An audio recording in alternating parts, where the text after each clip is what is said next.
Fasano here. Just want to point out that I have the original file of the Lettuce Lake Skunk Ape, and the default name that's on it when you pull it up says Bear in the Swamp. Now, they stated that they thought they had shot a bear out in the swamp, and their backstory, they say that when they were leaving, after they canoed back to the launching place, when they were leaving the park, they asked park ranger, do you have bears in here? They've been consistent on that. When Matt got home that night and loaded the video, he gave it a title, not Skunk Ape or Bigfoot, Bear in the Swamp. He even told the Huffington Post he thought he'd seen a bear. People who looked at the video, now follow me here.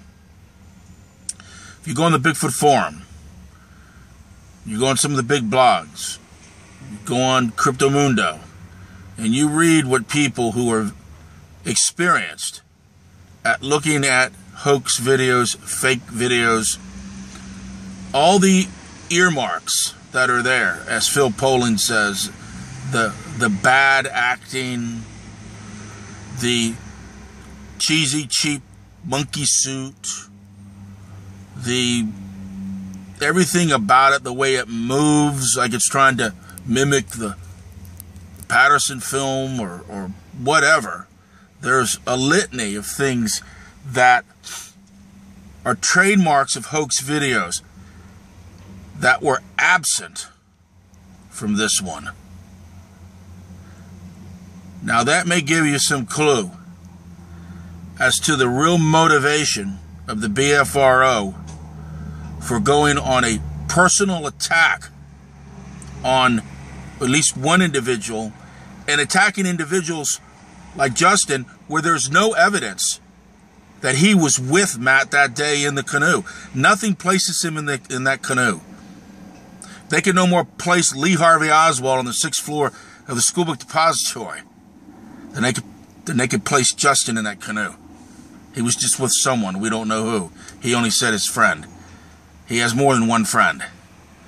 That was a slander right there. The guy does art, and they said, well, I'm getting sidetracked, I don't want to go into, that's for another video. You're talking about an organization that has confirmation bias. When they hear something out in the woods, Cliff Barrickman says, that has to be a Sasquatch. It's a known fact that Sasquatches do that.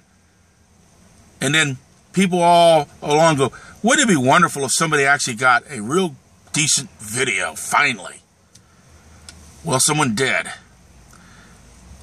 An hour before Florida BFRO posted their slander against these individuals, I had sent Matt a personal email telling him that I was a researcher and that he may have shot perhaps one of the most significant videos in human history.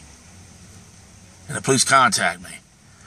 And I don't think he's going to be contacting anyone, when he sees how brutal the BFRO can and is towards people that, may I say it bluntly, could possibly erode their own power base. Because they were going to be shooting this week, or last week, in Mayaca. Matt had actually contacted them about being at the town hall meeting. He'd stated all along that he wasn't looking for publicity, he wasn't looking for money.